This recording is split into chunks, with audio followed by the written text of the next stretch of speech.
Bonjour ou bonsoir, bienvenue dans un nouvel épisode des interviews du bien-être. Ravie d'accueillir pour la reprise Anne-Laure parce qu'elle est pleine de vie, pétillante et qu'elle a plein d'énergie à revendre. Et alors je vais inviter maintenant Anne-Laure à me rejoindre. Hop. Coucou! Tu vas bien? Oui, très bien, merci. Je suis très contente de t'accueillir ce soir pour l'interview du bien-être. Retour pour une belle rentrée. Eh bien, écoute, je suis ravie d'être avec toi aussi. Merci de m'avoir invitée. Avec grand plaisir. Mm. Alors, pour l'instant, nous sommes quatre. Est-ce que tu veux attendre qu'il y ait un peu plus de monde pour commencer ou tu souhaites débuter maintenant l'interview? Eh bien, on commence pour ceux qui sont présents et puis les autres nous verrons en replay, c'est pas grave.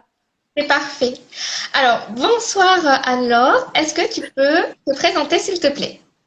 Oui, alors, je m'appelle donc Anne-Laure Dabo, je vis sur Montpellier, donc dans la même ville que toi. Et, enfin, je crois que tu es sur Montpellier. Oui. Je suis une maman de deux adolescents de 44 ans et professionnellement, je dirige un centre de formation pour les psy, coachs et thérapeutes. Et en parallèle, je suis également coach et thérapeute de couple. Oui, tout à fait. Donc moi j'ai eu l'occasion de te rencontrer pour un coaching. Donc c'est un love coaching que j'ai appelé moi comme ça. Tu vas me dire si je me trompe, hein. Tu peux tout à fait Euh, l'appeler comme ça. voilà. Alors moi je ne suis pas en couple pour le moment. Donc j'ai quand même contacté Anne-Laure pour un coaching parce que je trouve que pour moi il était important de faire un coaching sur ce domaine-là pour pas me perdre et pour aussi me découvrir seule dans ce parcours. Et donc c'est pour ça que je trouve qu'un coaching, même un love coach, même quand on est célibataire, c'est quand même important et donc je le conseille. Alors, est-ce que tu peux d'ailleurs nous parler de pour toi quelle est l'approche du coaching dans ton domaine? Waouh, quelle question! Oui, L'approche c'est du très vague en plus. coaching dans mon domaine. En fait, j'ai jamais vraiment trop. J'ai fait tellement de formations à tellement d'outils que je suis. Donc, je n'arrive pas à dire quelle approche du coaching ou quel est le coaching. Ou en fait, je suis dans mon métier, j'écoute, j'accompagne, je valorise, je mets en lumière, j'aide dans le cheminement personnel. Et, euh, et s'il faut faire appel, j'aime beaucoup en fait David Laroche Oui, qui parle qu'il y a la sphère de la thérapie, puis il y a la sphère du coaching, et il y a un mélange des deux, et la jonction des deux, lui, ce sont là en fait. Et l'approche qu'il a, c'est celle-ci. Et ben, je pense que moi, au travers de mes 15 années d'expérience, j'ai un peu été un peu dans la thérapie, un peu dans le coaching, et que je me retrouve dans ce milieu-là, la jonction des deux, et que tout se marie très bien. Ça tombe bien pour une thérapeute de couple, oui. passionnée par les histoires d'amour en tout genre. Donc voilà, moi, je n'ai pas véritablement d'autres images que celle-ci, en tout cas pour le coaching. D'accord. Et toi, alors, quel type de population vient vers toi pour se faire coacher? Et tu as autant de personnes célibataires ou de personnes en couple? Quel est un peu le panorama des personnes qui prennent contact avec toi? Alors, j'ai un peu de tout, c'est-à-dire que j'ai à la fois des hommes ou des femmes. J'accompagne dans la reconstruction comme le désassemblage plutôt que déconstruction, c'est moche. Mais en tout cas, j'accompagne des couples soit se séparer, mais dans de bonnes conditions, et puis surtout comprendre ce qui s'est joué dans la relation et qu'est-ce qui n'a pas fonctionné pour mieux repartir après. J'accompagne dans la reconstruction aussi, quand on a aussi envie de comprendre ce qui ne va pas pour pouvoir retrouver un climat serein. J'accompagne des hommes, mais rarement. Il y a quand même majoritairement plus de femmes qui viennent me voir, soit dans une reconstruction après une séparation, ou alors dans le vouloir, comme toi par exemple, tu avais envie d'anticiper en fait et de préparer une vie de couple, une vie à deux épanouie. Et pour ça, tu avais envie effectivement d'apprendre à te connaître. Et pour moi, ça me semble tellement essentiel parce qu'une fois qu'on se connaît, on comprend ses réactions, on peut les expliquer à l'autre pour qu'il ne puisse pas faire d'interprétation et que ce soit bien pris, etc. Et pour que ce soit dans une relation à deux qui soit épanouie. Donc, j'ai à la fois des hommes, à la fois des femmes, à la fois des couples, à la fois en individuel. L'idée étant véritablement de construire une vie épanouie dans toutes nos relations.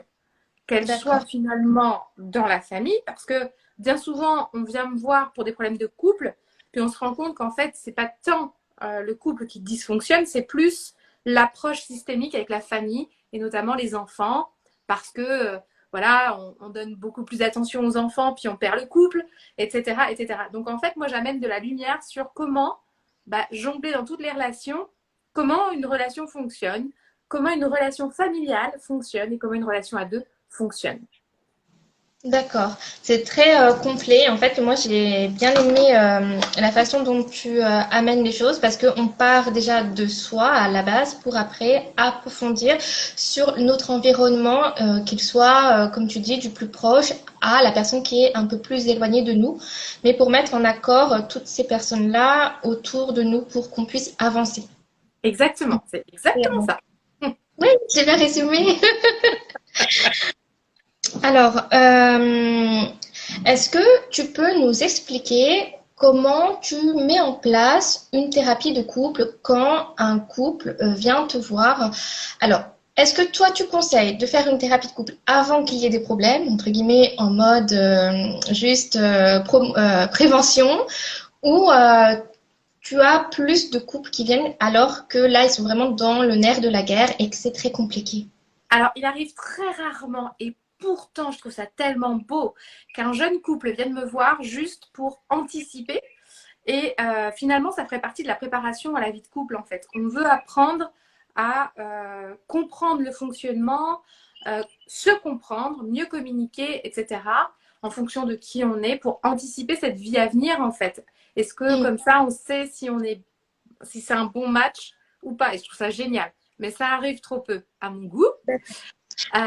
Les gens viennent souvent voir un thérapeute de couple, malheureusement, quand il est déjà bien avancé dans la dispute, le dysfonctionnement. Donc, voilà, on vient voir un thérapeute de couple quand déjà les sentiments amoureux sont un peu, on ne sait pas où on en est en fait. Et donc là, il faut prendre un temps pour soi aussi, pour voir, faire le point où on en est. Donc, quel est le protocole dans le cadre d'une thérapie de couple? Il n'y a pas vraiment de protocole parce que chaque situation va tellement être différente que du coup, moi, j'attends toujours le premier rendez-vous pour déjà me faire une propre idée, voir aussi si le feeling passe avec ces personnes, parce que j'accorde le droit aux gens de se dire, bah non, en fait, c'est pas la bonne personne. Et dans ces cas-là, je donne d'ailleurs d'autres coordonnées. Parce que pour qu'un travail fonctionne en équipe, il faut que toute l'équipe soit un bon match aussi. Tout à fait. Et donc, du coup, voilà. Et à partir de là, quand tout est validé sur le match et qu'on peut travailler ensemble, là seulement, on va déterminer une stratégie, en fait. Mais il n'y a pas une seule stratégie, il n'y a pas une seule méthodologie pour s'épanouir dans son couple. Et heureusement, il en existe des tas de formes, en fait. Et donc, en fonction de ce que je ressens, en fonction de ce que je vois, de ce que je perçois, je fais des propositions. Et en face, on va valider ou pas. Quoi qu'il arrive, tout l'accompagnement est en co-création avec le couple ou avec la personne seule. Donc, il n'y a pas véritablement de protocole type. D'accord. Ça se fait vraiment de manière très intuitive en fonction de la situation, tout en s'accordant le droit de se réadapter en permanence en fonction des éléments qui arrivent. Est-ce que tu as remarqué, est-ce qu'il y a des problématiques qui arrivent et qui reviennent systématiquement dans un couple qui dysfonctionne, ou est-ce que non, tu n'as pas ressenti de problématiques qui soient toujours un peu la même dans tes accompagnements? Alors, la plupart du temps, c'est un manque de communication. On n'arrive plus à se comprendre, on ne se parle plus. Donc ça, c'est vraiment, globalement, c'est ce qui arrive, en tout cas, en surface. Puis après, on s'aperçoit que c'est peut-être autre chose, en fait. Ça, c'est qu'une conséquence voilà, les gens, quand ils arrivent, ils ne voient que les faits. Donc, ils partagent les faits qu'ils traversent. Après, il y a aussi ce côté, je ne sais plus si je suis amoureuse ou si je suis amoureux. Gros questionnement, en fait, période de questionnement. Est-ce que je me suis pas trompée? Est-ce que voilà, donc il y a ça, cette phase où presque ça fait tellement longtemps qu'on est avec l'autre qu'on ne sait plus finalement si on a encore des sentiments amoureux ou non. Et peut-être qu'un peu d'ennui dans la routine. Donc ça, c'est principalement les éléments qui me sont rapportés dès lors des premiers rendez-vous. D'accord. Oui, donc c'est un sentiment qu'on peut tous ressentir quand nous sommes en couple avec une personne et que ça fait longtemps. Voilà, faut pas se dire que c'est quelque chose qui arrive, qui nous arrive qu'à nous finalement. C'est une problématique que chaque couple peut rencontrer parce que finalement, on n'a pas eu d'enseignement pour savoir comment on fonctionne en couple, même à l'école ou même plus tard. C'est vrai que c'est un cheminement à faire nous-mêmes. Et je trouve que c'est important justement d'avoir ton point de vue en tant qu'experte et en tant que coach, de nous donner un peu les pistes à suivre ou qu'on suit ou qu'on ne suit pas finalement, parce que chacun est libre d'agir en sa conscience. Mais c'est quelque chose d'important maintenant qui se fait de plus en plus. Après, il y a beaucoup de coachs qui sont sur les réseaux. D'ailleurs, après, bon, apprendre ou à ne pas prendre en compte. Mais c'est vrai que c'est quelque chose qui évolue au fil des années. Et quand j'en parle avec des personnes qui sont beaucoup plus âgées que nous, ce sont des choses qui n'existaient pas auparavant et ils ne comprennent pas forcément l'envie des jeunes, on va dire que nous sommes jeunes, de travailler sur cette thématique-là, en tout cas sur nos relations sentimentales. C'est l'évolution, hein, forcément qu'il y a des choses qui n'existaient pas il y a quelques années et qui évoluent avec le temps. Et on était on se marie dans des schémas en fait répétitifs. En fait, c'était une norme qui existait où en fait, voilà, le devoir d'un être humain, c'était, je trouve, soit un mari, soit une femme, suivant le genre, et on fonde une famille. Et voilà quoi, on a un travail, on a une maison, on a nos enfants, on s'aime plus, bon c'est pas très grave en fait. Le but n'était pas de s'aimer au final jusqu'au bout, mais d'avoir une famille en fait. C'était ça la norme. Cette norme elle évolue, mais comme tout en fait. Tout comme il n'y avait pas d'ordinateur il y a 100 ans, et puis aujourd'hui il y en a en fait. C'est au même titre que cette évolution en fait. Les humains évoluent aussi dans le temps. Et donc, il y a des nouveautés. Donc, oui, il y a et encore que, je trouve qu'aujourd'hui, toutes ces personnes, moi, je vois mes parents qui sont dans les 70 ans, très clairement, ma mère notamment, bien sûr qu'elle fait partie de cette génération où finalement, il n'y avait pas de remise en question, le développement personnel, mais on n'en parle pas. Déjà, parler de ses émotions, ce n'était pas du tout une norme. Et pourtant, aujourd'hui, à 70 ans, c'est la première à vouloir aller à une de mes journées positives que je propose avec Cécile, qu'elle veut tester le Reiki, qu'elle veut tester... Enfin, tu vois, donc il y a une ouverture d'esprit malgré tout qui se fait aussi chez ces personnes-là. C'est juste que ça n'existait pas à ce moment-là. Donc, on n'a pas besoin de ce qu'on ne connaît pas. Oui. Par contre, une fois qu'on découvre quelque chose et surtout qu'on vit et qu'on ressent les bienfaits de tout ça, bien sûr qu'on a envie de continuer. Qu'on ait 70 ans, 80, 90 ans, ou bien qu'on ait 20 ans en fait. Dès lors qu'on teste quelque chose qu'on aime, on a envie de le refaire. Et toi, est-ce que tu aurais des conseils aux personnes qui sont, alors, deux cas de figure, soit célibataires et qui souhaitent peut-être s'engager vers le chemin pour rencontrer une personne, ou deuxième cas de figure, des couples où déjà il y a des dissonances et des conflits, qu'est-ce que tu leur conseillerais? De ne pas attendre d'aller mal pour aller bien. D'accord.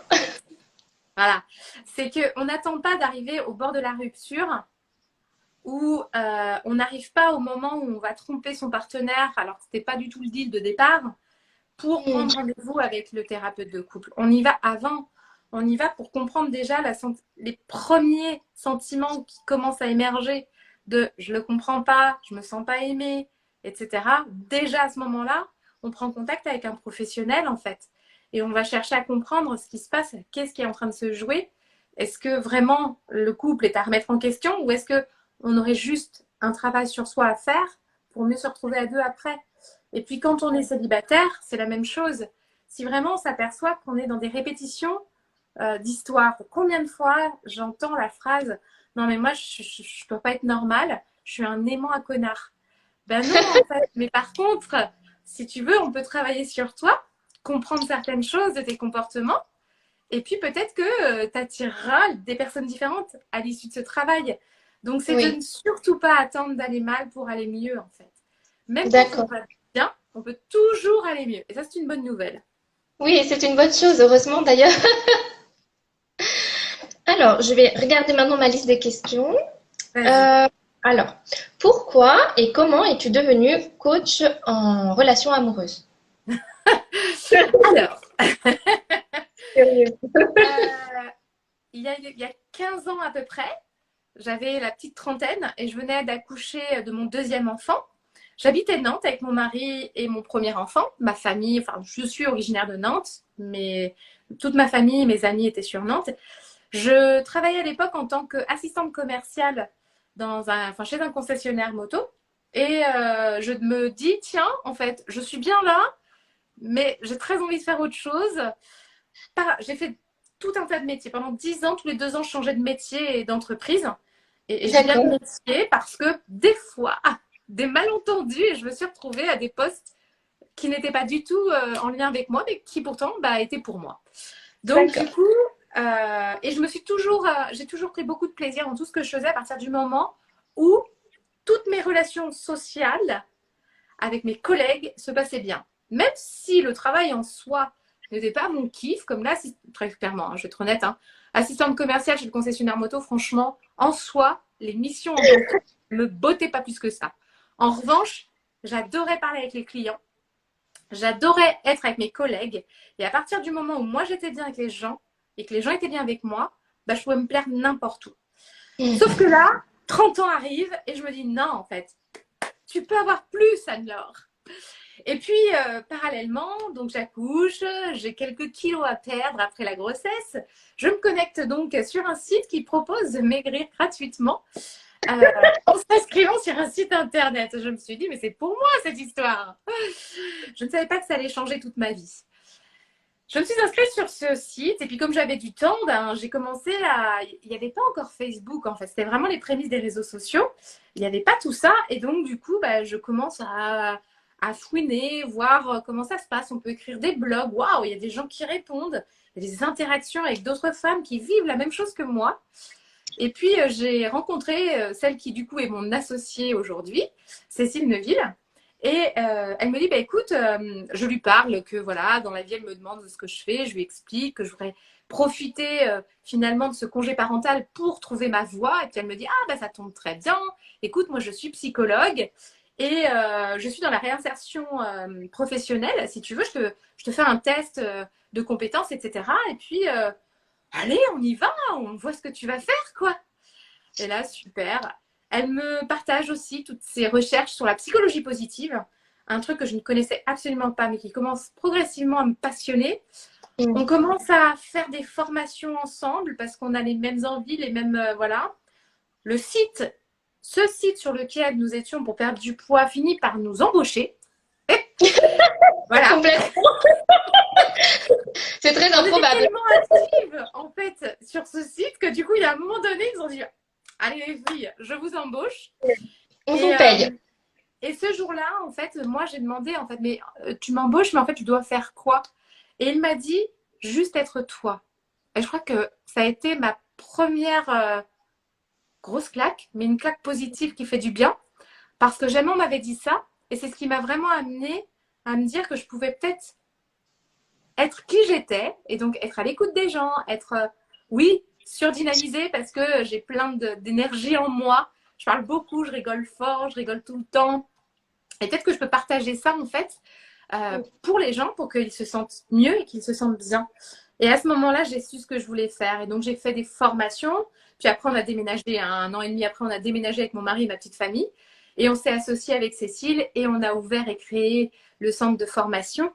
Et voilà. Et aujourd'hui, et très rapidement, donc j'ai commencé à faire mes premiers coachings, mes premiers accompagnements. Et puis au départ, on accompagne un peu toutes les thématiques parce qu'on n'a pas véritablement de prédilection. Même si je voulais des femmes pour les aider à se sentir mieux, parce que moi-même, j'avais vécu ça en fait. Et puis, à un moment donné, j'avais 35 ans et à mon tour, je commence à sentir cet ennui dans mon couple et je commence à en vouloir à l'autre, alors qu'en fait, le problème n'était pas lui, c'était juste moi. Et donc, du coup, j'ai commencé à travailler sur moi, puis ma relation a commencé à prendre un nouvel essor. Et là, j'ai trouvé ça tellement génial. Et puis, c'est devenu tellement évident pour moi que je devais accompagner les gens dans les relations. Parce que depuis, finalement, toute petite, ce qui était primordial pour moi, c'est la connexion aux gens. Et D'accord. aujourd'hui, du coup, c'est d'amener les gens à se connecter, qu'ils restent ensemble ou non, mais au moins qu'ils se connectent. Parce que même quand on se sépare, on peut rester connecté à l'autre dans le respect et une forme d'amour, en fait, même si c'est plus l'amour de couple. Et donc, c'est comme ça que progressivement, je suis devenue thérapeute de couple et que je me suis vraiment intéressée à l'accompagnement des couples ou des personnes qui veulent être en couple. Oui, c'est ça, ouais, exactement. Ouais, écoute, c'est une très belle histoire en tout cas, c'est très joli et c'est très drôle aussi. Alors, donc tu pratiques la thérapie de couple depuis combien de temps maintenant?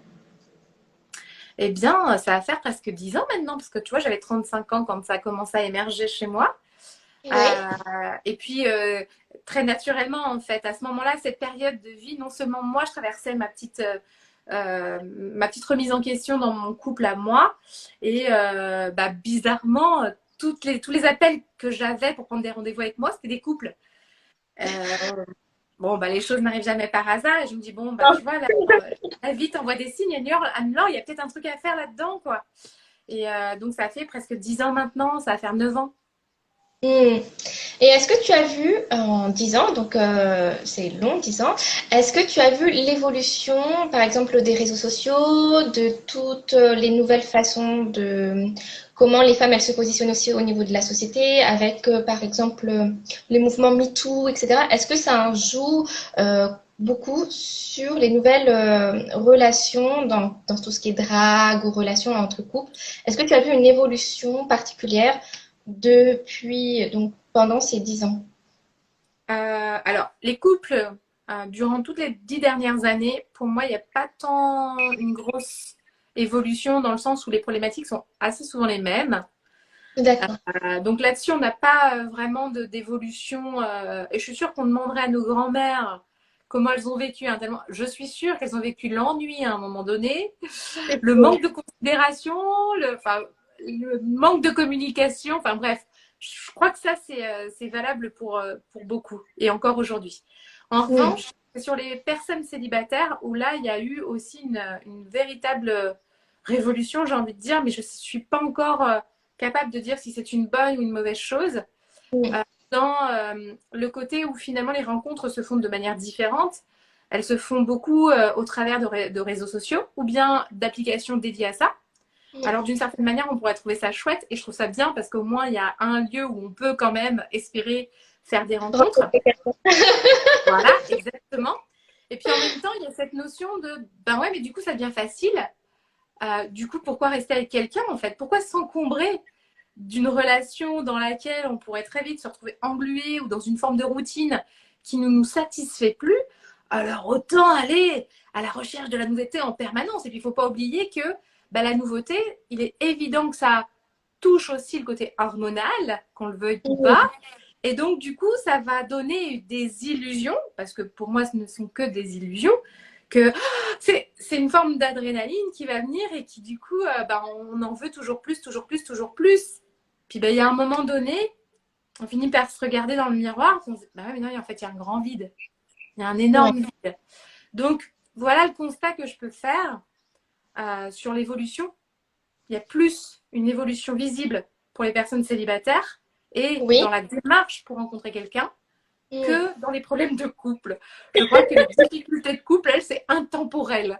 On ne se comprend pas. Ça, c'est Nous certain. n'avons pas le même rythme de libido. Tu vois, c'est valable pour tout le monde et à tout âge, en fait, aussi. Donc, voilà. Et du coup, quel est le secret? Parce que malgré tout, il y a toujours des couples, donc on passe tous par les mêmes étapes. Et il y a des couples quand même qui réussissent à surmonter ces épreuves parce que le fait d'avoir des enfants, c'est une épreuve. Le fait de aussi, il y en a un des deux qui peut-être évolue plus d'une autre manière dans le couple, etc., ou les conséquences ou problématiques professionnelles. Et il y a des couples qui y arrivent, mais il y a des couples où, bah non, dès qu'il y a une problématique, bah bam, ça se casse la gueule. Du coup, comment tu sais identifier les couples qui seront beaucoup plus favorables à évoluer, mais dans un bon sens, c'est-à-dire à se remettre ensemble, etc. Ou un couple où tu vas sentir que ça va être très compliqué. Il y a des indices, des alarmes ou en tant que Alors thérapeute. pour moi, dès qu'il y a une once d'amour l'un pour l'autre, c'est jamais perdu. C'est que là, il y D'accord. a juste un travail à faire et on va y arriver. En revanche, quand il n'y a plus d'amour, vraiment, qu'il n'y a vraiment plus rien, que le lien, en fait, il est complètement rompu, là, ça risque d'être compliqué. Je ne dis pas que c'est infaisable, mais ça va être plus compliqué. Ça va être plus. Donc pour moi, le vrai ingrédient, le véritable ingrédient qui fait que ça va fonctionner dans le temps, c'est la connexion. Tu vois, par exemple, ce qui fait qu'à un moment donné, dans une vie de couple, on arrive à s'éloigner l'un de l'autre, c'est l'arrivée des enfants, tu l'as très justement dit, ça chamboule tout, le système il est complètement... faut que chacun se repositionne, et la plupart du temps, ou en tout cas ce que je peux constater chez même les jeunes parents, c'est que finalement, on met tellement l'attention sur les enfants, et on est tellement centré sur les enfants et son rôle de parent à vouloir Oui. bien faire des choses, qui est très bien hein, au demeurant. Néanmoins, il ne faut pas oublier la place du couple. Et pour moi, un mot qui fait partie d'une de mes valeurs, c'est l'équilibre. Il faut savoir vraiment équilibrer le tout. Ma vie ne se résume pas à mon couple, ma vie ne se résume pas à mon travail, ma vie ne se résume pas à mes enfants, ça se résume à tout un ensemble de choses dans lequel je dois fournir, je dois donner de l'énergie pour me sentir bien globalement en fait. Et pour moi, du coup, si on est sur un équilibre, c'est-à-dire que moi dans mon couple, oui bien sûr, je fais beaucoup de choses avec mon mari. Ceux qui me suivent le savent. Le Oui. sport, on fait énormément de choses ensemble. Mais pour autant, il y a aussi une grande place pour ma personne. Parce que je reste un individu avec des envies différentes malgré tout et des besoins sociaux aussi différents. Et donc, du coup, j'ai besoin d'avoir ma petite sphère à moi, d'avoir mes petits moments avec mes copines, d'avoir, et c'est OK pour moi. Tout comme j'ai besoin de récupérer ma place de maman, tout comme j'ai besoin de récupérer ma place de femme. Et voilà, et chaque chose, si tout est bien équilibré, normalement, il n'y a pas de raison que ça ne fonctionne pas. Et sans compter que bien communiquer, évidemment. Et dans un couple, parce que généralement, donc, c'est très cliché hein, ce que je vais dire, pardon pour messieurs qui nous regardent. Généralement, c'est toujours la femme qui va essayer, ou le côté féminin, ou la personne qui est plus féminine que l'autre, peu importe, mais qui va impulser le travail, entre guillemets, de développement personnel ou d'aller mieux dans le couple. Et si face à nous, on a une personne réfractaire à cette envie d'évoluer positivement dans le couple, quel est le conseil que tu peux donner à ces personnes-là? Ok, donc si on se retrouve dans une situation où l'autre n'est pas du tout open pour faire un travail, ça sert Non. à rien de l'obliger. Parce qu'en vrai, ce serait pire que tout et ça irait droit à la catastrophe. Parce que il fera en sorte de trouver les preuves que ça ne fonctionne pas et que c'est ridicule. Donc ça sert à rien, c'est contre-productif. En revanche, pour moi, il faut voir beaucoup plus loin. C'est-à-dire que si je travaille sur moi, forcément, il y a des choses qui vont changer en moi parce que je vais comprendre des choses, je vais avoir des vraies prises de conscience et du coup, ça va provoquer des déclics. Et les déclics, tu vois, ça s'enchaîne. Et puis, je vais changer mon comportement. Ah, puis je vais être à l'écoute différemment. Et d'un coup, forcément, si moi, je change, si mon comportement change, si mes réactions changent, l'autre, sans s'en apercevoir, va changer. Et la Oui. plupart du temps, tu sais, j'ai un programme en ligne où c'est un programme sur 3 mois pour accompagner les couples à s'épanouir dans leur couple. Et il n'y a pas très longtemps, il y a une femme qui me contacte, elle m'a fait rire. Elle me dit, bon, bah en fait, je choisis cette formule parce que là, c'est la dernière chance, il ne veut pas aller voir de thérapeute de couple. Mais je me dis qu'au moins, si ça passe par Internet, ce sera peut-être plus dans l'air du temps. Ok, mais en fait, vous pouvez très bien le faire pour vous toute seule, en fait. Mm. Ah oui, mais non, mais si, allez-y. Et donc, elle commence à le faire. Et pendant le premier mois, elle revient vers moi puis elle me dit, oh, non, mais c'est dingue. En fait, j'ai fait vraiment ce que vous m'avez dit. Hein. Je l'ai même pas obligée. Je lui ai donné des accès. Mais par contre, je lui ai dit, tu peux si tu veux, mais tu fais pas si tu veux pas. Moi, je l'ai fait. Et par contre, il m'a dit, oh, bah, yo, ça te va bien quand même ce programme, parce que tu es quand même différente. Qu'est-ce qui se passe à ce moment-là? Dans leur champ lexical, dans leur contexte, en fait, elle voit que il s'aperçoit des efforts qu'elle fait. Elle est donc reconnue pour quelque chose dans lequel elle contribue pour le couple. Résultat des courses, qu'est-ce qui se passe? Ben, elle est « Oh, Guy, il m'a reconnue !» Donc, son comportement va attirer chez l'autre l'envie de continuer.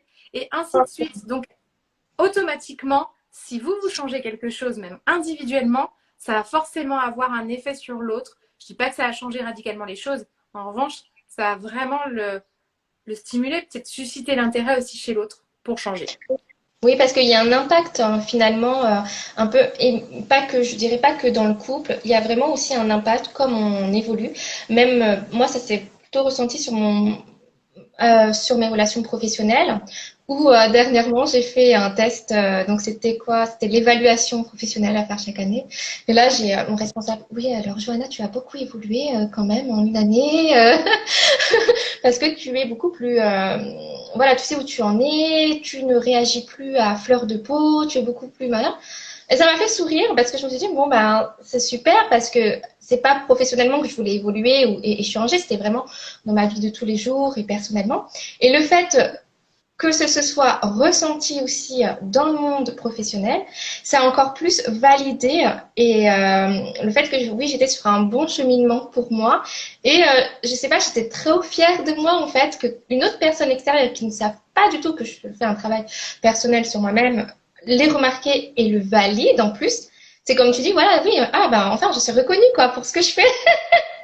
C'est exactement ça. Ça nous renvoie en fait une image qui correspond à ce qu'on vit sur un instant. Alors du coup, forcément, ça fait du bien et ça contribue à augmenter encore ces sentiments de plénitude, de confiance, d'épanouissement en fait. Et après, ça prend... En fait, ce qui fonctionne dans un sens fonctionne toujours dans un autre. Ce qui fait que quand on est dans un cercle vicieux, qu'on sent la situation nous échapper, qu'on a l'impression qu'il y a tout le temps un problème qui suit un autre problème, qui suit un autre problème, on appelle ça le cercle vicieux. Mais ce qui fonctionne dans ce sens-là fonctionne aussi dans l'autre sens. Et ça, c'est le cercle vertueux. On commence à avoir un premier compliment. Ah ben, ça donne des sourires. Alors du coup, la personne d'après en donne un deuxième. Et là, ça gonfle. Et c'est ça, en fait. Et puis, il y a une nouvelle chaîne qui va se mettre en route. Et là, c'est plutôt agréable. Ça ne veut pas dire, attention, ça ne veut pas dire qu'on est hermétique aux mauvaises nouvelles et aux situations difficiles de la vie. Par contre, on est beaucoup plus apte à ce moment-là à faire face aux difficultés parce qu'on est bien à la base. Forcément, apprendre une mauvaise nouvelle quand on ne va pas bien soi-même, ça nous enfonce encore plus. Apprendre une mauvaise nouvelle quand on va bien, on se dit « Ok, c'est relou, mais on va trouver des solutions pour y arriver. » Oui, tout à fait. Après, du coup, moi, ce que j'ai beaucoup apprécié en suivant ton coaching, c'était le regard. En fait, tu as réussi en peu de séances finalement à faire changer mon regard sur les questions de couple. Parce qu'en fait, tu le sais, j'avais un regard très négatif sur le couple, ou en tout cas avec l'autre partenaire, en disant voilà, je sais pas pourquoi, mais j'avais toujours des idées négatives ou des exemples négatifs autour de moi. C'est vrai que je m'accrochais beaucoup à quand ça ne fonctionnait pas avec un tel groupe d'amis, voilà, ils se séparent, machin. Je dis, ah bah oui, voilà, je le savais, machin. Ouais, c'est toujours comme ça. Et du coup, nous avons travaillé donc au début sur mon changement de vision. Et je pense que ça a mis quelques semaines, mais c'était donc au début de notre coaching et ça m'a changé. Même maintenant, aujourd'hui, donc je pense que on a commencé le coaching il y a un an, je crois, non, oui, ça va bientôt faire un an. Et le fait, c'est que même maintenant, je suis toujours sur les notes positives. J'ai complètement oublié ma vision négative du couple. Même si aujourd'hui je reste célibataire et que j'ai vécu plein d'expériences durant l'année un peu surprenantes, compliquées, etc. Mais malgré tout, je reste toujours optimiste à me dire, bah non, je rencontrerai une bonne personne J'en suis ultérieure. fort ravie. Voilà, sachez-le. Je suis Mais très contente. Et là, tu vois, ce que tu partages là, c'est super parce que finalement, c'est exactement ce que je disais tout à l'heure, c'est que toutes ces expériences que tu as vécues, peut-être que si tu les avais vécues avec ta vision d'avant, avec ces croyances ouais. liées au ah bah, de toute façon, un couple, c'est voué à l'échec, et ben, tu n'aurais pas, tu aurais pu être tout de suite touché, te bloquer, Oui, je couper me tes serais émotions, renfermée. tu vois, Mm. puis bah, on serait reparti dans le cercle vicieux en fait. Alors que là, tu te dis, ok, c'était pas la bonne relation, c'était pas le bon match, mais heureusement, il en reste plein. Voilà, Alors, on va continuer exactement. les recherches parce que quand on cherche, on trouve. Exactement, et c'était très marrant parce que donc nous on avait établi un rythme, je crois que c'était un rythme mensuel, c'était Oui, c'est un rendez-vous mensuel. un rendez-vous mensuel, parce que je me dis bon le temps que les choses se mettent en route, ça va prendre du temps. Finalement, à chaque fois que je t'appelais, j'avais des trucs à te raconter quoi. C'était assez drôle, et en même temps, à chaque fois que je travaille sur une thématique, il m'arrivait quelque chose dans ma vie, comme j'étais dans l'instant présent, parce que justement, du coup, j'accueillais ce que je devais, parce que donc, alors, elle donne des devoirs, sachez-le, hein. Elle ne nous laisse pas dans la nature comme ça, non, elle nous donne des devoirs à faire pour la prochaine session. Donc, on a une feuille de route, on a des devoirs, mais c'est très intéressant parce que du coup, dans la vie de tous les jours, on reste en alerte, on vit le moment présent parce qu'on se dit, bah, voilà, on peut vivre des moments et hop, ça fait partie du devoir. Ah là là, il faut que je travaille dessus. Et en fait, ça accélère un peu le processus. C'est pas de rencontre forcément, mais de se connaître soi. Parce que moi, déjà dans l'année, je me suis beaucoup plus reconnectée à moi-même et j'ai découvert des parties de moi-même que je ne connaissais pas. Et donc, tu as été présente, heureusement. Et même après, avec les autres relations, tu as vu l'évolution quand je voyais que la relation n'allait pas dans mon sens. Eh bien, je perdais plus le temps de laisser la chance à la personne, de se dire, oh, bah non, en fait, c'est pas comme ça que je veux que ça marche. Et du coup, mes amies, elles ne venaient pas. D'ailleurs, j'ai une copine qui me suit là, elle rigole parce qu'elle me dit, mais comment tu fais pour virer les gens comme ça, toujours tac tac, c'est fini. Donc voilà, bon, c'était très rigolo parce que sans faire de mal à l'autre en fait. En plus, c'était vraiment, bah non, ça peut pas fonctionner. On va pas perdre du temps ni toi ni moi pour quelque chose qui ça n'a pas de sens derrière. Mais voilà, j'étais ferme et je suis toujours ferme dans mes décisions. Et c'est vrai que c'est quelque chose que pour moi, ça m'a perturbée au début parce que je suis pourtant d'une nature à mettre du temps à me positionner parce que je ne voulais pas faire de mal à l'autre personne, etc. Et là, grâce un peu à ce coaching et à ta vision des choses, c'est vrai qu'on évolue nous pour nous-mêmes. Mais après, c'est vraiment pas que pour les rencontres, c'est vraiment aussi dans la vie de tous les jours prendre une décision, que ce soit pour sa famille, pour le monde du travail. Et c'est vraiment que c'est intéressant de faire un coaching, même si c'est un domaine sentimental, parce que ça va quand même avoir une relation sur tous les plans de la vie d'une personne. C'est vraiment très intéressant. Oui, parce que la première des rencontres à faire, c'est celle avec soi-même. Finalement, tout réside de là. Dès qu'on Oui, fait le travail, on va se rencontrer en profondeur, on va vraiment aller voir toutes ces facettes, celles qui brillent et celles qui brillent un peu moins. Mais parce que tout ça, ça fait un tout. Et quand on apprend enfin à apprécier toutes ces parties-là, à sa juste mesure, on est apte à être avec les autres en toute authenticité. Et effectivement, de ne pas être dans des relations où on va... je rencontre beaucoup de jeunes femmes notamment qui sont dans je fais tout pour l'autre et je ne comprends pas parce que du coup, il n'y a rien en retour. Et oui, parce que justement, on fait pour l'autre en fait. L'idée dans une relation, c'est je fais aussi pour moi autant que je fais pour lui ou je contribue dans la relation. Mais je ne vais pas tout faire pour l'autre au détriment de moi en fait et de mon bien-être. Donc parfois, j'ai des jeunes femmes qui restent parce que parce qu'il faut rester. Donc non, il faut être capable, et pour certaines, c'est difficile que de mettre un terme à une relation. Et c'est normal, en fait. Tout comme de dire non à quelqu'un, c'est difficile parfois. Et bien là, ça s'apprend. Et puis après, c'est d'être à l'écoute, du coup, de ce qu'on veut et de ce qu'on ne veut pas. De ne pas non plus s'interdire d'essayer. Et si on voit que l'essai, c'est pas OK, bon, bah, on arrête. Et c'est, encore une fois, de le dire avec bienveillance, évidemment, pour éviter de faire du mal aux autres. Et voilà, et tout se passe. Tout à fait. En tout cas, je suis très contente de ton retour parce que c'est vrai que nous, tu vois, on accompagne les gens, on voit des choses, tu vois, on perçoit, mais on n'a pas le après.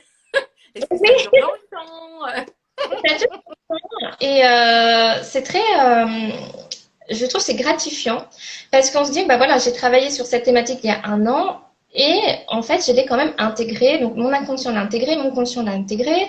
Et en plus, je vois que ça se diffuse dans tous les plans de ma vie. Donc c'est vraiment très intéressant d'avoir, bien que je sois une personne positive, je pense pas que la vision du couple soit en relation avec la personne. Je suis une personne très optimiste.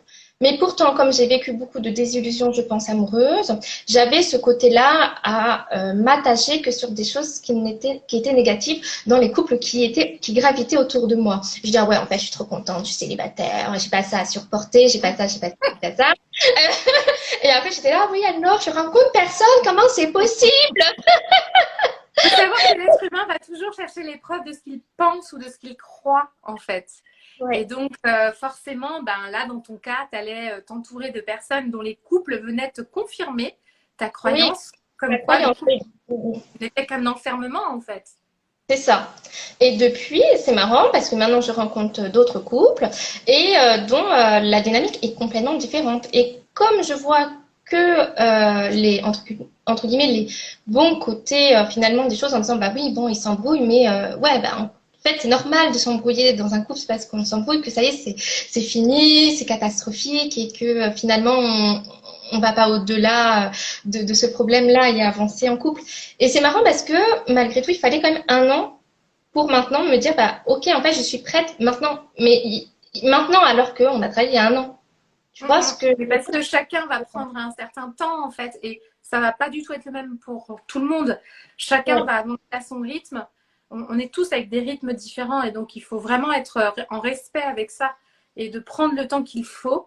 Parfois, ça va être un an, parfois, ça va être 2 mois. À d'autres, ça va être 6 ans.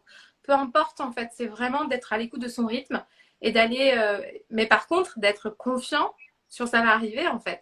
Que ce soit la rencontre, que ce soit les prises de conscience ou voilà, tout arrive au bon moment. C'est ça.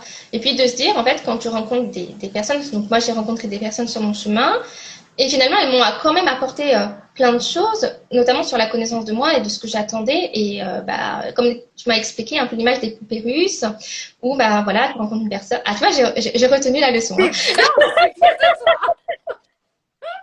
Donc, tu rencontres une personne et puis en fait, c'est pas celle-là. Après, il y en a une autre, pour finalement, rencontrer après la bonne personne.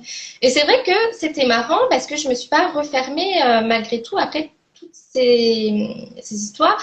Où à un moment donné, j'aurais pu dire, oh, bah non, là, je suis allée, je suis fatiguée, je suis au bout du chemin, j'abandonne la partie, quoi. C'est la détermination qui fait qu'on arrive à son objectif. Donc voilà, donc après, ce que je voulais partager aussi avec les personnes qui nous regardent, c'est que parfois le coaching, en tout cas le coaching avec toi dans les relations amoureuses, donc je pense que l'on soit célibataire ou en couple, c'est pareil. En tout cas, moi je l'ai vécu en tant que célibataire, c'est que parfois il y a des moments où on n'a pas envie de continuer le coaching parce qu'en fait tu nous fais tellement... tu nous dis des choses pour nous mettre face à nous-mêmes. Parfois, on n'a pas envie de se regarder et se dire, oh là là, oui, bon, ok, bon. C'est compliqué. Et donc, je voulais dire, il ne faut pas baisser les bras. C'est pas parce qu'il y a un moment où ça ne va pas. Parce que finalement, on se dit, ah bah oui, finalement, peut-être qu'il y avait une autre manière d'interagir ou de me voir, en fait, différemment. Et ça, je pense que c'est valable aussi pour les couples. De se dire que parfois, il peut avoir des moments où tu dis, ah ben ça bloque en fait avec le coach Mais que c'est pas toi personnellement, je pense. C'est juste la manière de travailler que ça bloque avec toi et ton ego ou une image de toi que tu avais et qui n'est pas réelle. Parfois, c'est très difficile de passer le cap et de dire, bah non, je vais continuer mon coaching jusqu'à temps que, finalement, j'arrive à un moment où c'est pas que j'en ai plus besoin ou comme nous, on avait fait une pause parce que j'étais arrivée à un moment donné où je voulais continuer toute seule parce que j'avais un autre chemin à faire. Mais quand même de se dire, bah voilà, je reprendrai contact, on s'était dit ça, quand le moment sera encore revenu pour moi de continuer, tu vois? Exactement. C'est pour ça que je te disais tout à l'heure qu'il n'y a pas un protocole à suivre dans l'accompagnement, qu'il soit individuel ou qu'il soit en couple, parce que Oui, oui, il y a des moments, on parlait de temps, et que parfois on a besoin de temps pour intégrer les informations, les ressentir, les vivre et les imprégner en fait. Et donc du coup, pour moi, ça tombe sous le sens que mon rôle, c'est d'être à l'écoute du besoin de l'autre en fait. Et s'il y a un besoin de s'arrêter, de faire une pause, bah c'est OK. Et puis si oui, cette personne revient, OK, on reprend. Et si elle ne revient pas, OK, elle ne revient pas. Et ça, c'est vraiment important parce qu'on a tous besoin, en fait, d'être à notre rythme, encore une fois, et d'être à l'écoute de ses propres besoins. Et oui, c'est génial aussi de... Là aussi, pour moi, quand les personnes...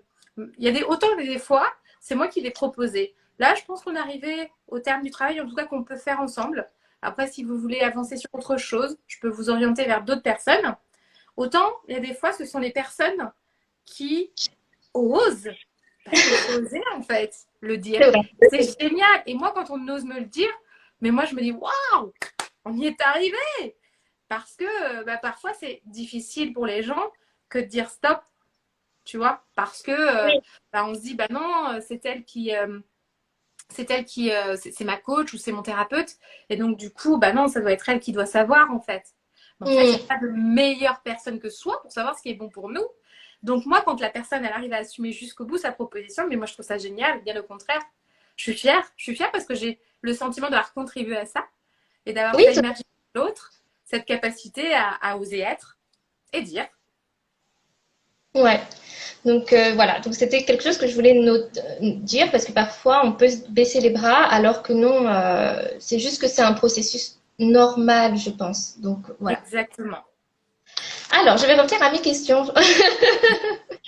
Alors, pour toi, qu'est-ce qu'un coaching présente comme avantage pour une personne ou un couple? C'est un moment qui n'est rien que pour soi ou qui n'est rien que pour le couple, où on va vraiment être là, concentré sur comment je peux faire pour avancer, comment je Hmm, peux faire pour gérer tout ce qui se passe émotionnellement. C'est un endroit où c'est sécure, on se sent en tout cas en sécurité, ou en tout cas moi je fais le nécessaire pour que les gens se sentent en sécurité, ça va. et qu'ils puissent avoir un cadre suffisamment rassurant pour exprimer tout ce qu'ils ont à exprimer sans se sentir jugés ou Hmm, observés, ou tu vois, vraiment qu'il y ait une écoute en fait. Donc c'est un cadre sécure pour que la personne puisse venir exprimer tout ce qu'elle a exprimé, que ce soit physiquement, visuellement, enfin tout. C'est son moment à soi. En gros, c'est un vrai cadeau qu'on s'offre en fait. hmm. Oui, c'est vraiment un moment où on pense à soi et on parle de soi. Et c'est vrai que c'est pas donné à tout le monde parce que même quand on se rejoint avec des copines, ou des copains, parfois on n'a pas notre moment où on peut être présent et partager ce qu'on a envie de dire Eh dans la bien, soirée. écoute, c'est très drôle. Ce midi, j'étais avec une amie et on discutait, on déjeunait ensemble. Et dans cette discussion, justement, elle m'expliquait que parfois c'était compliqué, les discussions entre copines, parce que tu t'arrives et tu as envie de dire quelque chose, tu vois. Et tu dis ta chose qui, toi, t'a peiné peut-être, tu vois. Et l'autre te dit, ah oui, mais attends, moi, ce que j'ai vécu, c'est bien pire. Mm. Elle te sort le truc et là. Mais je voulais juste, en fait, que tu m'écoutes et que tu me dises, t'inquiète, ça va bien se passer. C'est tout. Finalement, la plupart des gens, c'est ce qu'ils attendent, c'est-à-dire qu'on les écoute et qu'on dit non mais ça va aller, ça va bien se passer, tout ira bien. Exactement, c'est exactement ça. Et donc, dans le cadre des séances comme ça, au moins, on sait que la personne va nous écouter et elle va être que pour nous. Elle va être à notre écoute, entièrement à notre écoute. Elle va me répondre en fonction de moi et pas de Pierre, Paul et Jacques, même si tu l'as bien vu, je donne souvent des exemples parce que c'est parlant en fait. c'est la vraie Oui, vie. Et moi, j'aime les expériences, j'aime les expériences au bénéfice des autres, en fait. Parce que tout ça, ça reste des solutions. Ce qui fonctionne pour les uns, bah, autant le mettre au bénéfice pour les autres. Et donc, du coup, bien sûr qu'on peut parler de d'autres personnes pour faire des liens et des connexions. Mais par contre, on ne va pas venir partager un truc de soi en disant « Oh ben non, attends, ce que tu as vécu à côté, n'importe quoi. » Non, c'était de la on est là rigolade. pour l'autre. Oui, je comprends. Alors toi, maintenant, personnellement, comment tu vis ces séances? Parce que ça doit beaucoup bouger en toi. En plus, franchement, moi, j'ai beaucoup apprécié les séances quand on rigole beaucoup. Tu parles beaucoup aussi. Il y a beaucoup des anecdotes de ta vie. On sent que tu as beaucoup vécu de choses Oh très non, mais intéressantes. Non, mais tu n'es pas vieille, mais tu as beaucoup vécu. merci. Mais du coup, toi, comment toi tu vis ces séances-là? Les séances en tant que telles, moi, elles me font énormément. Enfin, ça me donne une énergie de fou, en fait. Quand je vois, quand je perçois des déclics, quand je vois des trucs dans les yeux qui passent, quand je ressens une énergie complètement différente chez l'autre, je me dis, oh, je le vois, je le vois, je le vois, et j'ai trop de chance de voir ça. Je me sens comme une privilégiée à chaque fois. Alors, évidemment, il y a aussi les moments où ce sont des histoires qu'on me pose qui vont être beaucoup plus lourdes. Et là, en Mm. fait, moi, j'ai toujours. Alors, quand on est dans ces métiers-là, on travaille la juste empathie. Ça me semble essentiel. Et l'empathie, pour moi, c'est d'être capable d'identifier l'émotion de l'autre, mais de ne pas se l'accaparer, en fait. Et donc, quand une personne vient me partager une histoire très lourde, à ce moment-là, j'écoute, je comprends en fait. Mais par contre, j'ai ma petite bulle là, tu vois, et ça Oui, vient pas dans la mienne. Là aussi, je ne lui vole pas son émotion. Je ne la prends d'accord. pas pour moi. Ça lui appartient. Par contre, je vais pouvoir l'accompagner parce que je suis capable de savoir ce que c'est. Et je vais l'accompagner, elle, à s'alléger, en fait, de tout ce qui peut l'alourdir peut-être ou de la rendre triste, etc. Donc, et encore mieux, en fait. Encore mieux. Je crois que maintenant, tu vois, tu me poses la question. En fait, quand Ah, je sens une personne qui vraiment va pas bien, moi, dans ma tête, il y a une petite fille qui danse, en fait. Et qui se oui, dit, oh, elle n'a pas conscience, mais ça va être trop bien à la fin. Elle va se sentir tellement mieux. Donc, moi, c'est ça, en fait. Je suis déjà dans l'après. Donc, déjà forcément, dans ces la... moments-là, Mm. ça peut pas me percuter de plein fouet. Alors, Ouais. attention, hein, je reste une humaine. Et Mm. parfois, en fonction de l'état de fatigue, en fonction de mon propre état émotionnel, je peux aussi être touchée, en fait. Je suis pas, mon Oui. armure, elle peut aussi, mon armure que je considère même pas comme mon armure, mais ma petite bulle, en fait, parfois, elle est un peu plus fragile et je peux être touchée. Mais c'est pas grave, en fait, parce que je sais ce qui est bon pour moi après, pour retrouver mon équilibre, en fait, tout simplement. Oui. Donc, du coup, ah non, moi, je vis très bien au contraire. Oui, en fait, tu profites des belles énergies et puis les énergies qui peuvent être négatives, en fait, tu ne les prends pas pour toi. Ça, c'est valable aussi pour moi quand je suis des personnes qui vivent des choses pas simples, que ce soit donc parce qu'on en discute et donc je le prends pas personnellement. En fait, j'ai appris à avoir ma casquette de thérapeute aussi et de me dire, bah non, il faut que je me protège moi et du coup, je soulage la personne et je l'accompagne à extérioriser et qu'elle prenne conscience de son émotion et qu'elle puisse la vivre pour la laisser après s'écouler. Mais c'est vrai que c'est quelque chose que j'ai appris à faire. Comme toi, je pense que tu as appris aussi à le faire. Mais ok, de l'accompagner, mais pas de la prendre pour moi, en fait, cette émotion. Voilà, un peu plus basse en énergie, en tout cas que haute. Mais c'est toujours intéressant. Et c'est vrai que toi, je comprends parfaitement quand tu dis, ouais, c'est dans l'après.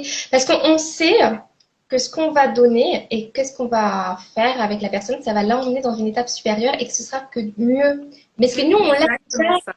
on a déjà le chemin et on a la vision de après. Et c'est pour ça qu'on sait que ça, c'est pas que ça, on sait, mais on a en disant, bah non, bah en fait, ok, elle passe par ce moment difficile, mais parce qu'on, finalement, en visualisant loin, on sait qu'elle va aller beaucoup mieux et on est déjà là à cette étape-là en disant, bah allez, on donne Exactement.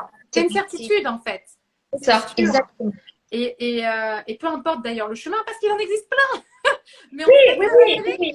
Et c'est pas fou parce que ça dépend de chaque personne qui vient nous rencontrer et elles n'ont absolument pas le même cheminement. Et c'est ça qui est beau. Et moi, ce que j'aime bien voir, c'est aussi comment elles vont cheminer. Parce que finalement, je dis, bah, en fait, ok, bon, c'est son chemin, l'autre, c'est l'autre chemin. Je dis, ah oui, bon, mais même moi, je me dis, mais j'aurais pas fait comme ça. Mais en fait, ça fonctionne quand même. C'est exactement ça. D'où la nécessité aussi de prendre du recul par rapport aux personnes qu'on accompagne parce que, encore une fois, ce qui fonctionne pour nous ne fonctionne pas forcément pour l'autre. Moi, par exemple, quand je partageais des expériences des uns et des autres, j'en partage toujours un tas Oui, parce que je sais que dans cette multitude d'expériences, il y en aura bien une qui va pouvoir être OK pour la personne que j'accompagne. Mais ce oui, qui fonctionne. Et donc, c'est pour ça qu'il faut que je fasse abstraction de moi et mes propres croyances, de ne oui. pas les communiquer en fait. Donc du coup, mais c'est ça qui est stimulant et je trouve que ça ouvre un esprit. Moi, c'est ce qui m'a permis d'avoir un esprit beaucoup plus ouvert et d'accepter beaucoup plus de différences en fait. C'est au C'est travers de mon métier. Oui, c'est au travers des rencontres que tu fais, de tes coachés, parce que finalement, c'est là où tu vois la multitude de personnes qui existent sur Terre, la multitude de problématiques, de confiance en soi ou pas, etc. Et là, j'ai dit, ah oui, en fait, ok, bon, ok, pourquoi pas, et on y va, et on avance, et ça va me créer d'autres souvenirs et d'autres expériences pour d'autres personnes qui vont venir après. Donc, c'est assez Exactement. drôle, en fait, hein. Exactement. Alors, d'ailleurs, est-ce que tu as des anecdotes que tu peux partager avec nous ou pas du tout? Des anecdotes, c'est-à-dire parce que ma vie est Soit des remplie anecdotes d'anecdotes. rigolotes, ou soit pas d'anecdotes, en tout cas qui t'ont fait sourire. Par exemple, des choses qui ont bien fonctionné ou moins bien, ou en tout cas qui peuvent nous donner le peps de vouloir continuer soit sur le chemin de rencontrer quelqu'un, ou soit de se dire, bah, on peut continuer avec la personne avec qui on est actuellement, quoi. Ah, alors j'ai une anecdote qui m'a ouvert grand mon esprit aussi parce que c'était la première fois que j'accompagnais un couple dans la séparation justement et où j'ai été émue par la beauté de ce que je voyais. Du Ah, coup, c'est un couple qui sont mariés ensemble depuis qu'ils ont 17 ans, ils en ont 44 et puis ils ont 2 enfants et tout fonctionne bien. Et puis à un moment donné, la femme part faire un voyage dans une œuvre caritative. Grosse remise en question, gros chamboulement. Elle revient et elle dit non, en fait, c'est pas la vie que je voulais. Waouh! d'accord. Et donc, du coup, l'homme prend rendez-vous avec moi en me disant je veux récupérer ma femme. Alors, moi, avec tout mon optimisme et mon envie de recréer de l'amour de partout, mais oui, allons-y! Let's Puis, go! et puis, il me dit bah, je vais venir tout seul dans un premier temps parce qu'elle ne veut pas venir. Et à un moment donné, il me dit, il est vraiment en bad trip, quoi. Il est dans la phase un peu dépressive, etc. Du coup, parce qu'il comprend que vraiment, ça tient qu'à un fil, voire même à rien du tout, mais qu'il voit un fil quand même. Et D'accord. il me dit, si par contre, si je veux faire venir ma femme, est-ce que c'est OK? Mais bien sûr, évidemment. Donc, il emmène sa femme. Et ce soir-là, je comprends, au travers de ce que je vois, à quel point sa femme a tellement de respect pour lui mais qu'elle ne sait pas comment lui faire comprendre que c'est terminé et qu'avec tout l'amour qu'elle a, elle veut lui dire que c'est terminé en fait. Parce que je perçois ce Hmm. fameux, c'est dont je te parlais, cet amour qu'on a pour quelqu'un, même quand c'est plus l'amour de couple en fait. Ouais. Et Hmm. donc du coup, je me suis dit, moi mon rôle en fait, c'est de les accompagner à se séparer. Et donc j'ai accompagné à se séparer. Et donc, donc j'accompagne plus l'homme hein, sur les fils des mois. Puis un jour, j'ai un autre monsieur qui me contacte, puis qui me Ouais. partage son histoire. Et je me dis, mais bizarrement, tu as déjà vécu ce truc, c'est pas possible.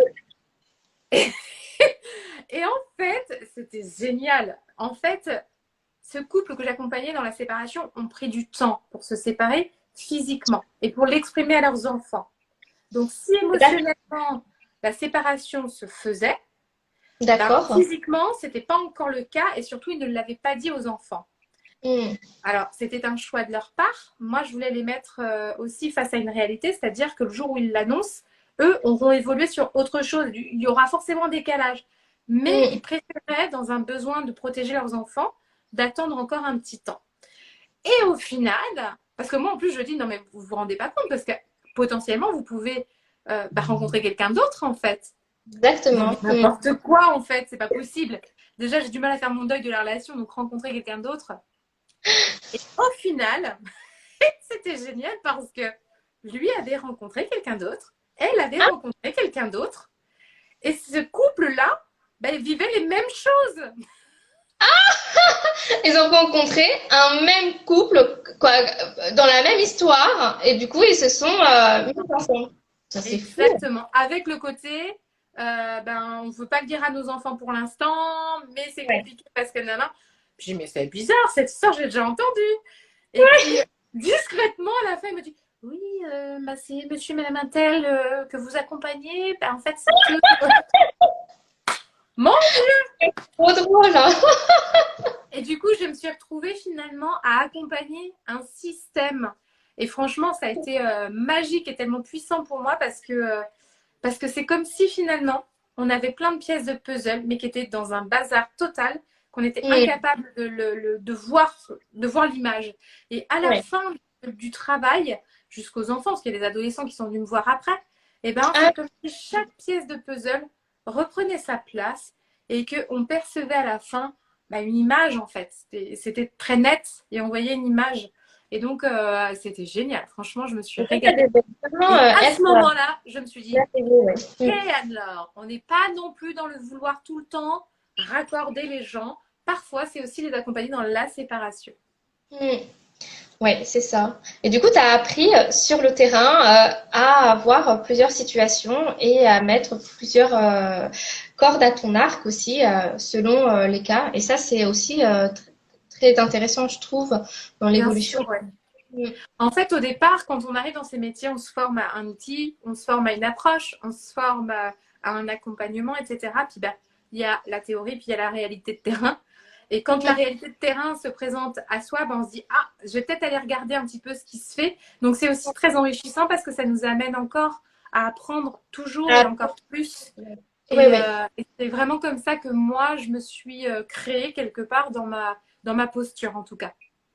Et tu continues toujours à te former pour donc cette thérapie parce que effectivement donc la société elle est en train d'évoluer aussi parce que en ce moment il y a beaucoup euh, plus par exemple de personnes qui mouvent entre elles par exemple en parlant par exemple des personnes queer et du coup est-ce que tu fais des formations pour accompagner aussi ces personnes-là à évoluer donc vers leur cheminement et aussi le cheminement avec, pour interagir relationnellement avec d'autres personnes. Parce que c'est vrai que ça peut être un peu compliqué et déstabilisant finalement de découvrir une nouvelle sexualité qui n'était pas à la base la première et aussi de se dire bah oh, waouh il y a une multitude en fait de sexualités ok mais aussi de personnes parce que voilà il y a la mise en lumière sur par exemple la non-binarité tout ce qui est aussi les transgenres la transsexualité parce que c'est deux choses bien différentes et donc, du coup, en tant que thérapeute, en tant que coach, comment tu vis et comment tu fais pour accompagner ces personnes-là? En fait, la difficulté avec ces personnes-là aujourd'hui, il n'y a pas beaucoup de recul parce que c'est quelque chose qui est en lumière que depuis peu finalement. Ouais. Ça a toujours existé d'une certaine manière, mais ça n'a jamais été assumé comme ça l'est aujourd'hui. Et encore que quand j'ai assumé, parfois il y a encore le regard des autres qui est pas, c'est pas parfois, c'est bien encore le Il y a regard de encore la le... société, le regard des autres qui est compliqué. Par contre, pendant très longtemps, en fait, j'avais des amis gays autour de moi. Et des amies lesbiennes également. Et donc, du coup, j'étais fascinée, j'avais besoin de comprendre, en fait, parce que j'observais, et puis ils venaient souvent se confier à moi, bizarrement, et notamment pour leurs histoires d'amour, bizarrement. Et puis, il y avait tout le temps des mêmes schémas qui se répétaient. Je me disais, c'est bizarre quand même, pourquoi ils ont tous le même schéma, en fait. Et puis, c'était vraiment tous.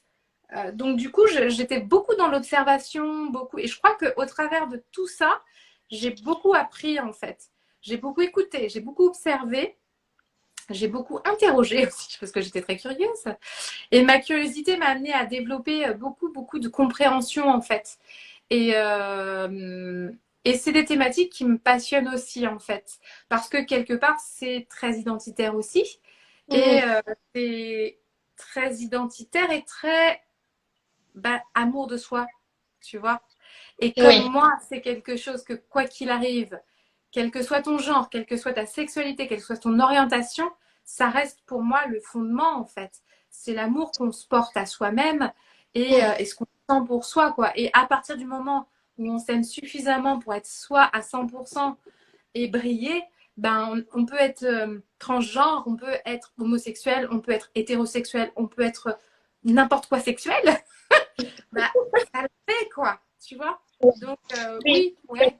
Accompagner et tu vas juste adapter après peut-être la prise en charge qui est totalement différente que les thérapies, on va dire. Carrément, carrément. Et tu as en ce moment de plus en plus de personnes dans ce milieu-là ou non pas encore, ou ça est en émergence pour toi ou non pas du tout. Ça a toujours fait partie de ma norme en fait. J'ai toujours eu des demandes de couple, majoritairement hétérosexuels, mais en revanche j'ai toujours eu de temps en temps des couples homosexuels, femmes ou des couples homosexuels hommes qui venaient me voir pour des problématiques de couple aussi. Après c'est problématique entre guillemets. Hein. Il y a des choses qui les mêmes que chez les hétéros. Voilà. On ne se comprend pas, on n'arrive pas à communiquer, nous n'avons pas le même rythme sexuel. Voilà. C'est vrai. Alors je schématise et je caricature, mais globalement c'est quand même ça en fait. C'est on n'arrive pas à se comprendre, on communique pas, il n'arrive pas à dire ce qu'il ressent. Ouais. On est en décalage sur notre rythme, etc. Donc voilà, oui, j'en ai toujours eu quelques-uns qui venaient, et ça depuis mes 10 dernières années en fait. C'est pas quelque chose de nouveau. Mais parce que j'étais, je pense aussi, ouverte à ça et tellement dans ma curiosité que je deviens attractive par rapport à ça aussi. Hein. Oui, parce que c'est vrai que, comme je disais plus tôt dans l'interview, qu'il y avait une émergence de Love Coach actuellement sur les réseaux, sur YouTube ou sur Instagram.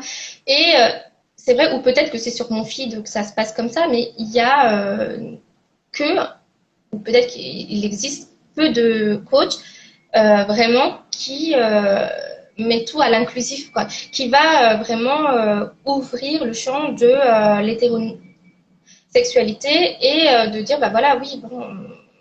Donc c'est vrai que pour moi, c'était un sujet, parce qu'on en a parlé toutes les deux ensemble pour mon accompagnement. Et c'est vrai que c'était important pour moi de le spécifier ce soir, de dire que tu étais ouverte aussi à un accompagnement de thérapie de couple ou même un accompagnement toute seule pour mettre avec quelqu'un comme moi, par exemple, mais dans un milieu beaucoup plus, on va englober un peu toutes les différences de personnes dans le mot queer. Pour moi, c'est beaucoup plus simple et ça me parle mieux. Et du coup, c'était vraiment pour le stipuler aussi que c'était pas fermé que pour un couple femme-homme. Voilà, en fait, c'était vraiment pour tout, pour un couple d'êtres humains, en fait, finalement. C'est ça. Exactement. C'est exactement ça. C'est aussi pour ça que je parle de relations interpersonnelles. La plupart du temps, mon rôle, c'est de reconnecter les gens les uns aux autres. Et au final, ce sont des relations, que ce soit des relations sociales, amicales, mais des fois, j'accompagne aussi des personnes à mieux s'entendre avec leurs collègues, en fait. C'est juste plus d'apporter un regard différent, comme tu parlais tout à l'heure, d'amener une vision différente, d'apprendre à comprendre les autres sans les juger. Et en faisant abstraction de ses propres croyances, de comprendre qu'on a des croyances qui ne sont liées qu'à nous, que ce n'est qu'une vérité, que ce n'est pas la vérité. Déjà, rien que de comprendre tout ça, bien évidemment que les relations, après, elles vont changer. Et donc, bien sûr que oui, je peux accompagner à mieux comprendre une relation hétéro, homo, queer, ce que tu veux, en fait. C'est ça. Et même mon chien et mon chat, maintenant, s'entendent très bien. Pourquoi pas? Je devrais le mettre sur ta bio. Tu modifies. Mais oui, non, mais c'est très intéressant finalement de se dire, oui, pourquoi pas, c'est pas réservé qu'aux couples qui vont mal. Je pense que j'avais vraiment à cœur de casser un peu ce schéma-là, parce que quand on entend parler de thérapie de couple, c'est vraiment, oh là là, je vais en thérapie de couple, c'est waouh, ton couple va si mal que ça, et finalement non, pas forcément, mais c'est juste que j'ai envie, comme tu disais tout à l'heure, je vais bien, mais j'ai envie d'aller encore mieux que bien, et dans mon couple aussi, tu vois. Exactement. Donc, voilà. Est-ce que tu as un conseil à donner aux personnes qui nous suivent, par exemple, un conseil pour soit en couple ou soit pour les personnes qui cherchent à se mettre en couple? Est-ce que tu as un conseil à leur donner, un ou plusieurs conseils? Je te laisse la parole. Le seul conseil que je pourrais donner, si j'ai un conseil à donner, c'est de prendre le temps de demander à l'autre comment il va et d'écouter. Parce qu'on est parfois tellement dans la rapidité des choses qu'on ne prend pas le temps d'écouter les autres non plus et qu'on perd la connexion aussi au travers de cette rapidité qu'on a d'exécution. Où, tu vois, pas plus tard qu'hier, j'étais avec un couple et je les vois se disputer face à moi. Je travaille qu'en visio, hein, qui sont derrière l'écran et je les vois et à un moment, je leur dis, attendez, stop, stop, stop, stop, stop. Juste, expliquez-moi quelle est la première chose que vous faites en ouvrant les yeux le matin. Ah bah, moi je me lève, je vais réveiller la petite, je m'occupe de la mère, et mais est-ce que tu as pris le temps, alors je les tutoie pas les couples en général, hein, mais est-ce que vous avez pris le temps de dire bonjour à l'autre, de lui faire un bisou et de pouvoir passer à autre chose? Ah ben non. Mais ça commence là. La connexion, bon sang, la connexion. Juste une seconde, on prend le temps de dire bonjour, est-ce que tu vas bien? Et en étant vraiment avec l'autre, quoi. Ça prend peu de temps et ça change tout. Et c'est rapide en plus, ça ne demande pas qu'on s'épanche 5 minutes. Hein, Exactement. Alors après, ça peut dériver sur quelque chose de plus long, mais ça, ce n'est qu'un bénéfice secondaire. C'était le bénéfice du matin. Et après, la journée est au top. C'est ça, exactement. Je suis d'accord. Alors moi j'ai terminé avec mes petites questions. Donc je vais maintenant demander aux personnes qui nous suivent ce soir si vous avez des questions pour Anne-Laure. C'est le moment ou jamais. Donc je vais essayer de voir si je peux regarder sur notre chat. Alors je suis pas très douée, mais je vais le faire quand même. Donc on a eu plein de personnes qui nous ont suivis ce soir, donc je suis très contente. Alors, alors j'ai un message de Sophie. Merci à toutes les deux. Je finirai avec le replay. Merci à Anne-Laure pour son énergie et ses conseils. Merci Anne-Laure. Avec plaisir, Sophie.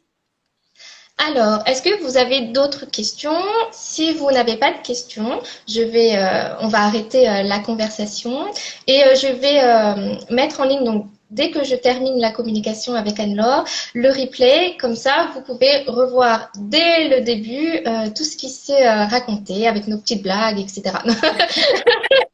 Voilà. Et quoi qu'il arrive, s'il y a des questions justement quand on regarde en replay, il ne faut pas hésiter à laisser le commentaire et à me taguer, comme ça j'aimerais répondre. Voilà, et donc je mettrai le lien de Anne-Laure sous la vidéo, comme ça vous pouvez la voir directement. Alors, Anne-Laure, elle fait les consultations via Zoom. Donc, que vous soyez n'importe où en France, c'est pas gênant, vraiment pas. Parce que, du coup, elle fait la consultation via Zoom. Mais donc, tu sais quoi? En ce voilà. moment, attends, moi je vis un truc magique. En ce moment, en fait, je fais des voyages dans le temps. C'est-à-dire qu'il est 7 h du matin chez moi et je suis en ligne avec une personne pour qui c'est la veille. En fait, genre, je suis le mardi matin à 7 h et elle, c'est le lundi soir à 7 h parce qu'elle est à Tahiti. Oh là là, mais moi, c'est génial. Et là, tu dis, bon, en fait, j'ai pas le jet lag, c'est super en plus. Carrément, carrément. Donc voilà, donc si vous voulez une consultation ou des rendez-vous avec Anne-Laure, elle le fait par Zoom. Donc ça, c'est vraiment bien. Et puis aussi, tu t'adaptes à l'agenda de la personne parce que moi, j'avais des rendez-vous tard avec toi le soir et tu n'avais pas de problème pour toi. Donc c'était très arrangeant, je trouve. Ouais. Après, toujours dans la bienveillance, j'ai le respect de moi-même. Et pas juste à 21 h. Pour moi, parce que si tu me dis à 22 h, non, non. En revanche, ouais, c'est beaucoup plus souple en fait quand on est sur ce système-là parce que bah voilà, tu vois, je suis là, puis 5 minutes, dans 5 minutes, je vais être à manger avec ma petite famille, tu vois. Donc Oui, forcément, c'est plus facile quand on travaille en ligne, je trouve en tout cas. oui. Voilà. Bon, bah, pas de questions, donc on va couper. S'il y a des questions, vous écrivez sur donc l'Instagram d'Anne-Laure. Et puis voilà. Moi, je voulais juste te remercier déjà pour ce petit coaching que nous avions fait donc il y a un an. Voilà, que bah, j'aime toujours aussi ton dynamisme, ton énergie, c'était vraiment chouette. Et j'ai beaucoup apprécié l'interview ce soir, c'était vraiment très Merci. sympa. Moi, ça m'a fait très plaisir. Je te remercie en plus parce que je trouve ça intéressant aussi d'avoir eu dans ce sens-là. C'est pas habituel au final, tu vois. Moi, j'ai peu de personnes que j'accompagne qui viennent me dire je pourrais faire une interview. Et au passage, je fais un coucou à Nadège qui, du coup, regardera le replay.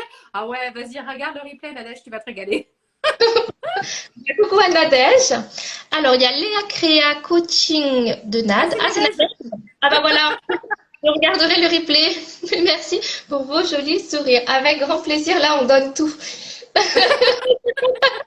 Voilà, donc on va couper parce qu'il est 20h16 et comme on a appris à s'aimer nous-mêmes aussi, Et à se respecter. à se respecter pour aller manger et passer une bonne soirée avant d'attaquer la journée de demain. Voilà. Et donc, bah, je remercie toutes les personnes qui regardent, qui regarderont le replay. Et n'hésitez pas à nous contacter. Et à très vite pour un nouvel épisode des interviews du bien-être qui sera pour le mois d'octobre maintenant. Merci. Merci, à très bientôt. À bientôt. Bye bye. Ciao.